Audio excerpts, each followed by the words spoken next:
Koordinator Masyarakat Transparansi Aceh Mata Alfian meminta Kejaksaan Negeri Lok Sume sesegera mungkin menetapkan tersangka dalam kasus dugaan korupsi markup pembelian tanah makam Gampung Kutablang, Kecamatan Banda Sakti, Kota Lok Sume, seluas kurang lebih 1,5 hektar pada tahun anggaran 2022 yang telah dilakukan penyelidikan dan ekspos perkara sehingga diduga ada kerugian negara mencapai 500 juta rupiah. Alfian meminta kejaksaan dalam hal penetapan tersangka jangan tebang pilih, seharusnya diungkapkan dari hilir hingga ke hulu. Berikut pernyataan Alfian kepada Puja TV Aceh.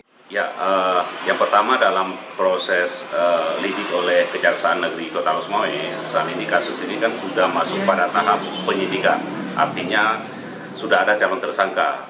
Jadi kita berharap Kejaksaan segera mengumumkan calon-calon tersangka yang sudah ada sesuai dengan data yang sudah mereka miliki. Karena dalam proses pembebasan lahan ini, bagi Kejaksaan, kita meyakini sangat mudah untuk menemukan alat bukti, karena ini menyangkut soal pembebasan lahan oleh pemerintah dan dengan pihak pemilik pertama. Nah, yang kedua, kasus ini kita berharap bisa diungkap secara utuh, jadi mulai dari hulu sampai hilir.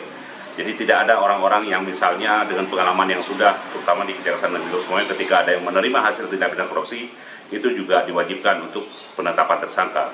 Jadi tidak hanya sekedar pengembalian kerugian keuangan negara, akan tetapi penetapan tersangka ini bagian dari kepastian hukum terhadap para pelaku yang telah melakukan kejahatan luar biasa tersebut. Dari Banda Aceh, Deni Mutadi melaporkan untuk Puja TV Aceh.